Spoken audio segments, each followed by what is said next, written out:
ہم نے رب کے حکموں کو توڑا، ہم نے پرواہ ہی نہیں کی۔ ہم سمجھے دنیا میں آئے ہیں تو ہماری دنیا ہے، آوارہ ہوں، خواہشات نفس کے مطابق زندگی گزاریں، آنکھیں بے حیائی میں لگی رہیں، سوچیں آوارگی میں لگی رہیں، کان نغمے سنتے رہے، زبان جھوٹ بکتی رہی، ظلم و جبر کا بازار گرم رکھا، عصمتیں عزتیں پامال کرتا رہا، لوگوں کا مال لوٹتا رہا، حق غصب کرتا رہا، کلیجے اور دل چیرتا رہا، لوگوں کو زخمی کرتا رہا، لوگوں کے جذبات سے کھیلتا رہا، پرواہ نہیں کی کہ یہ دنیا ہے، امتحان گاہ ہے، چند دنوں کے لیے آئے ہیں، اللہ کے حضور پیش ہونا ہے، عملوں کا حساب ہونا ہے۔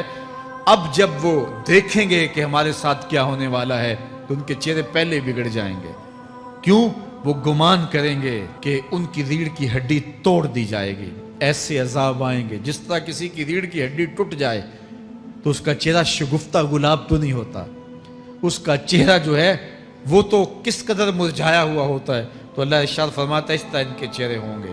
ابھی عذاب آیا نہیں ہے لیکن چہرے پہلے اترے ہوئے ہوں گے، اور جب عذاب کی بھٹی میں ڈالے جائیں گے، اللہ اکبر، اور وہ سخت عذاب، حضور نے جبریل امین سے پوچھا مجھے جہنم کے عذابوں کا ذکر سناؤ۔ عرض کی حضور سب سے ہلکے عذاب کی کہانی سناتا ہوں، اور وہ یہ کہ جہنمی کے پاؤں میں آگ کا جوتا رکھا جائے گا، باقی پورا بدن اس کا سلامت ہوگا۔ یہ سب سے ہلکے عذاب کی کیفیت ہے۔ اب پاؤں میں آگ کا جوتا ہوگا، حدت، گرمی، شدت اتنی ہوگی کہ دماغ پگھل کے ناک اور کانوں کے راستے سے باہر آ جائے گا۔ پاؤں میں رکھے ہوئے جوتے کی گرمی دماغ کو ایسے چڑھے گی کہ وہ پگھل جائے گا اور ناک اور کانوں کے راستے سے باہر آ جائے گا۔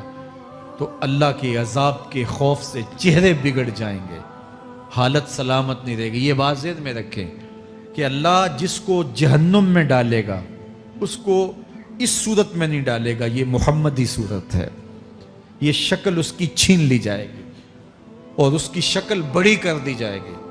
اس کا ایک ایک دانت احد پہاڑ جتنا ہوگا۔ احد پہاڑ کا پھیلاؤ 15 کلومیٹر پہ ہے، 15 کلومیٹر کا ایک دانت، اور 32 دانت کتنے ہوں گے تو منہ کتنا بڑا ہوگا۔ اس کو اتنا بڑا اس لیے کیا جائے گا تاکہ وہ عذاب کی تکلیف زیادہ سہے۔ 70 گز موٹی کھال ہوگی، اور کھال جل جائے گی تو اللہ قرآن میں فرماتا ہے ہم نئی کھال دے دیں گے تاکہ عذاب کی تکلیف اس کو گوارا کرنی پڑے۔ پھر چیخے گا، چلائے گا، ہائے مجھے پانی دو، پانی دو، پیاس کی شدت ہے۔ 70 سال تک تو اس کی کوئی آواز ہی نہیں سنے گا۔ 70 سال کے بعد داروغہ جہنم چیخ کر کہے گا کیا مانگتا ہے؟ وہ بولے گا مجھے پانی چاہیے۔ کہا جائے گا تو بے بھی ملتا ہے پانی۔ پھر داروغہ جہنم اسے پانی دے گا، کوکا کولا کی بوتل دے گا یا پیپسی تھما دے گا یا منرل واٹر کی بوتل دے گا؟ نہیں، قرآن بتاتا ہے اسے مائے حمیم دیا جائے گا، کھولتا ہوا پانی، اور وہ اتنا گرم ہوگا جب پینے کے لیے چہرے کے قریب کرے گا اس سے اٹھتی ہوئی بھاپ کی وجہ سے چہرے کی کھال ادڑ کے اس کے اندر گر پڑے گی، لیکن اس کے باوجود اس کو پینا پڑے گا۔ اللہ فرماتا ہے یہ دنیا ہی سب کچھ نہیں ہے، سمجھ لیا یہی سب کچھ ہے، آخرت کو بھول گئے، صبح اٹھے کام پہ چلے گئے، شام آئے آوارگی میں چلے گئے، صدائیں آتی رہیں حی علی الصلاح حی علی الفلاح، کوئی پرواہ نہیں کی، نہ پیشانیوں نے سجدے کیے، نہ سوچوں میں پاکیزگی آئی، زندگی یوں گزار کے چلے گئے۔ ایسے نہیں، کہا ایک وہ ہوں گے جن کے چہرے شگفتہ گلاب ہوں گے، ایک وہ ہوں گے جن کے چہرے بگڑے ہوئے ہوں گے۔ اللہ اکبر، کلا اذا بلغت التراقی، یہ تو قیامت کا منظر ہے نا، قیامت سے قبل بھی ایک منظر ہے، اللہ اس منظر کو بھی بیان کر رہا ہے، کلا اذا بلغت التراقی، ہاں ہاں جب جان گلے کو پہنچ جائے گی۔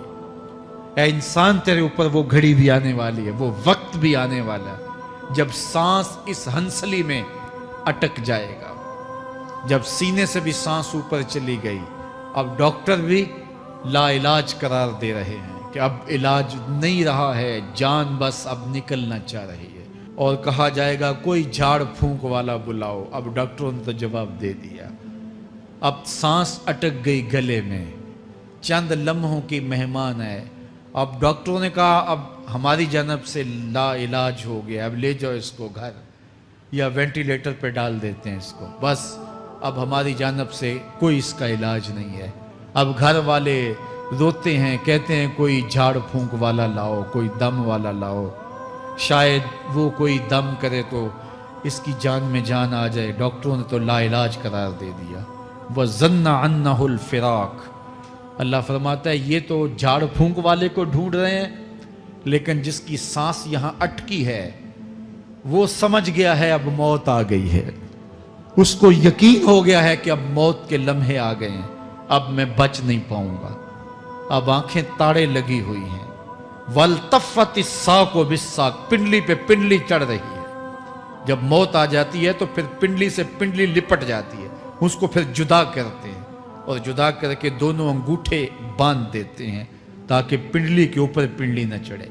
اللہ وہ منظر بیان کرتا ہے, صاحب یہ وقت آنے والا ہے جب دونوں انگوٹھے باندھ دیے جائیں گے, جب ناک میں روئی ٹھونس دی جائے گی, جب چٹے لباس میں کفن دیا جائے گا, جب غسال کے سامنے بے بس پڑے ہوں گے, وہ چاہے یہ بازو اٹھائے چاہے یہ بازو اٹھائے, گرم پانی ڈالے یا سرد پانی ڈالے, جب بس پڑے ہوئے ہوں گے جو ہے وہ غسل دینے والوں کے, اور ناک میں روئی ہوگی اور دونوں انگوٹھے آپس میں بندھے ہوں گے. یہ محل, یہ ماڑی, یہ کوٹھیاں, یہ بنگلے جس کو سویر شام لگ کے حلال حرام کی تمیز کیے بغیر بنایا تھا, غوث اعظم رضی اللہ تعالیٰ عنہ بولے مکان بنا رہا ہے, بسیں گے اور حساب تو جا کے دے گا, اور یہ تو ایک رات بھی تجھے اس گھر کے اندر نہیں رکھیں گے کہ چلو ایک رات مہمان رکھ لیں. کہتے ہیں نہیں نہیں, مہمانوں نے بھی جانا ہے تو جلدی کرو, اس کو سپرد کراؤ.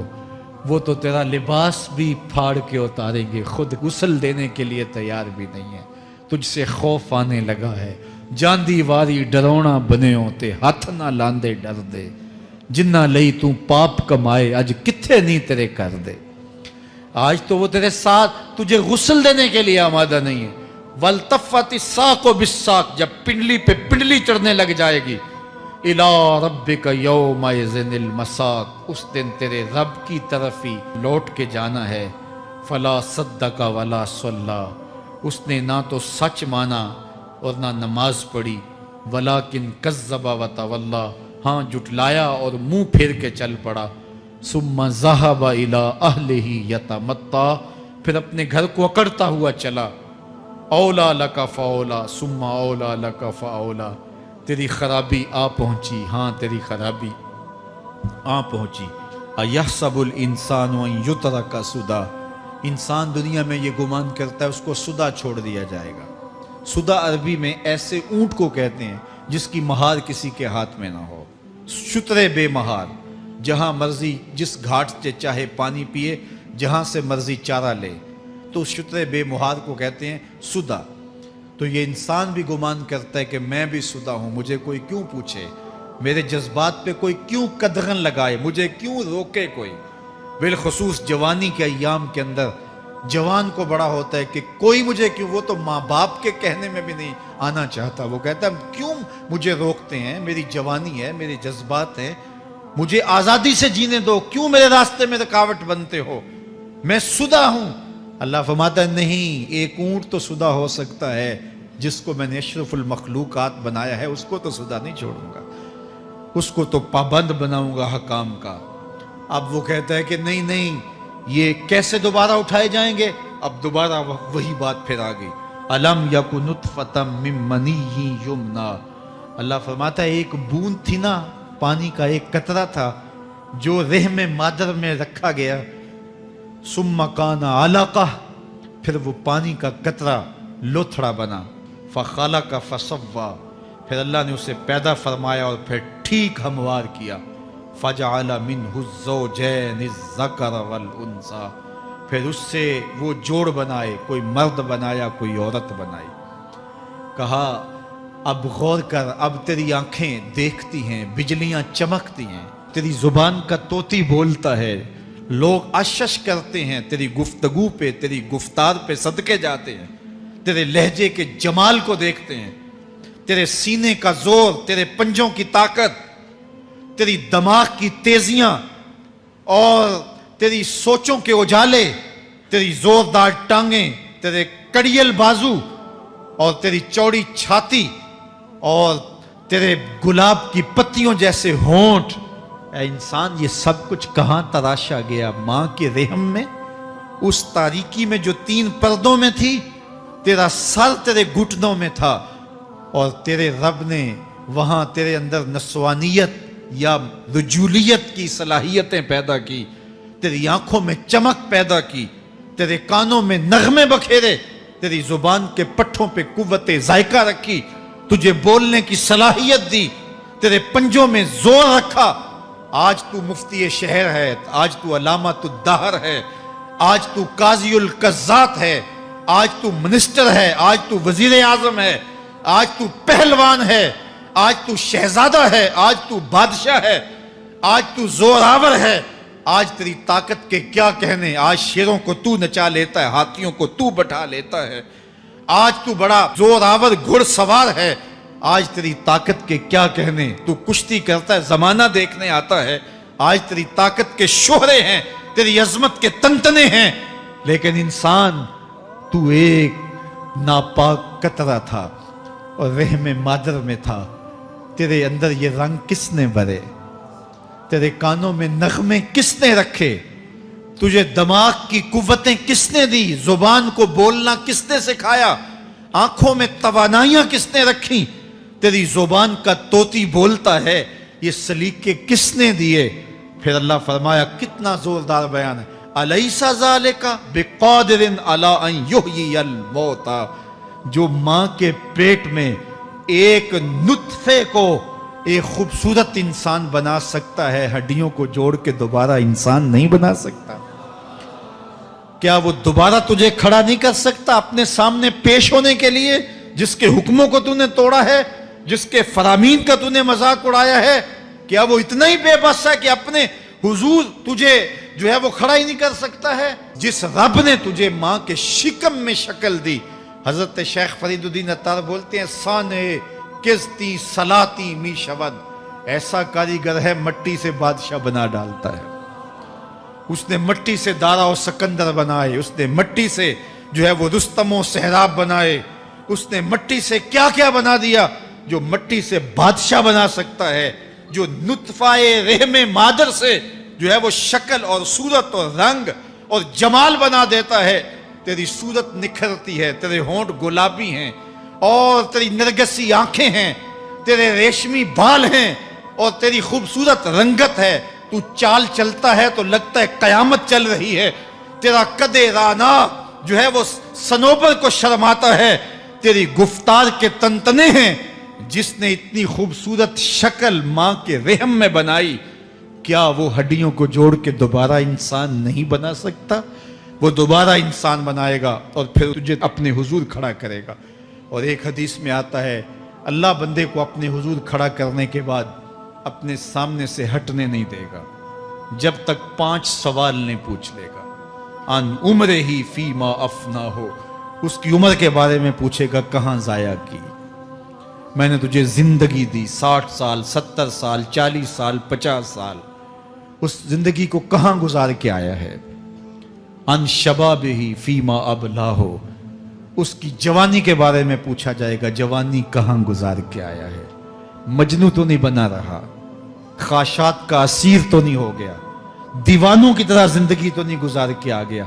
تیری جوانی کسی چوک میں تو نہیں گزری، تیری جوانی آوارگی میں تو نہیں گزری، ساری رات سوشل میڈیا کے اوپر گندگی اور غلاظتیں تو نہیں دیکھتا رہا؟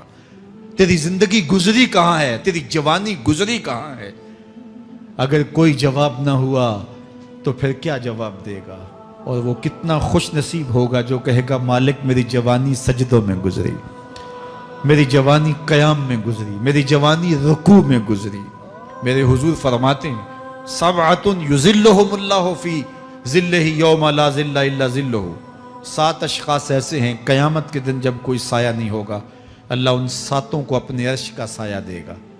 ان میں سے دوسرا شخص میرے حضور نے بیان فرمایا، وَشَابٌ نَشَأَ فِي عِبَادَةِ اللَّهِ، وہ جوان جس کی جوانی اللہ کی عبادت میں گزری۔ جوانوں، اپنی زندگی کو مالک کی دہلیز پہ لے آؤ۔ جوانی وہی ہے جو مالک کی چوکھٹ پہ گزرے۔ اپنے دل کا تعلق جوڑو، عشق کرنا ہے تو پھر آمنہ کے لال سے کرو، محبت کا رشتہ ان سے جوڑو، تعلق کا ربط ان سے قائم کرو، جوانی کو دین کی راہ پہ ڈالو۔ اللہ اکبر۔ سنو میرے حضور کا فرمان، انا حبیب اللہ، میں اللہ کا حبیب ہوں۔ پھر فرمایا الشاب التائب حبیب اللہ، جو جوان جوانی میں توبہ کرے وہ بھی اللہ کا حبیب ہے۔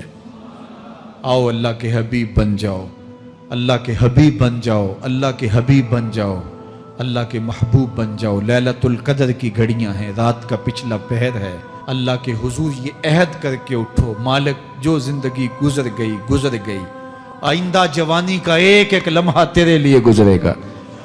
جیوں گا تو تیرے لیے، مروں گا تو تیرے لیے۔ میری ایک ایک سانس تیرے نام وقف ہوئی، میری زندگی کی ایک ایک ساتھ تیرے نام وقف ہوئی۔ میں اپنا سب کچھ تیرے لیے پیش کرتا ہوں۔ میری زندگی کا مالک بھی تو ہے، میری موت و حیات کا خالق اور مالک بھی تو ہے۔ یہ زندگی تو نے دی، تیری امانت ہے، تیرے حضور ہی پیش کرتا ہوں۔ اور لیلۃ القدر کی گھڑیوں میں اس عزم کے ساتھ گھروں کو لوٹو کہ اللہ میری زندگی کا ایک ایک لمحہ تیرے نام ہوا، آنے والے موسم تیرے نام ہوئے، میری جوانی تیرے نام ہوئی، میرے آنسو تیرے نام ہوئے، میری پیشانی تیرے نام ہوئی، میرے دل کی دھڑکن تیرے نام ہوئی، میری صلاحیتیں تیرے نام ہوئی۔ میری زبان بولے گی تو تیری تسبیح بولے گی، تیرے ذکر کے ترانے پڑے گی، میرے کان سنیں گے تو قرآن کے نغمے سنیں گے، میری آنکھیں دیکھیں گی تو مالک تیری قدرت کی نشانیاں دیکھیں گی، تیرے رسول کا روضہ دیکھیں گی، تیرا کعبہ دیکھیں گی۔ مالک میری زبان سچائی کے نور سے مالا مال ہوگی اور میں ساری زندگی تیرے نام کرتا ہوں۔ اور جب آپ اپنی ساری زندگی اللہ کے نام کر دیں گے تو پھر وہ پوری کائنات تمہارے نام کر دے گا۔ کی محمد سے وفا تو نے تو ہم تیرے ہیں، یہ جہاں چیز ہے کیا لوح و قلم تیرے ہیں۔ اللہ آپ سب کو اپنی پناہ میں، امان میں اور حفاظتوں کے حصار میں رکھے۔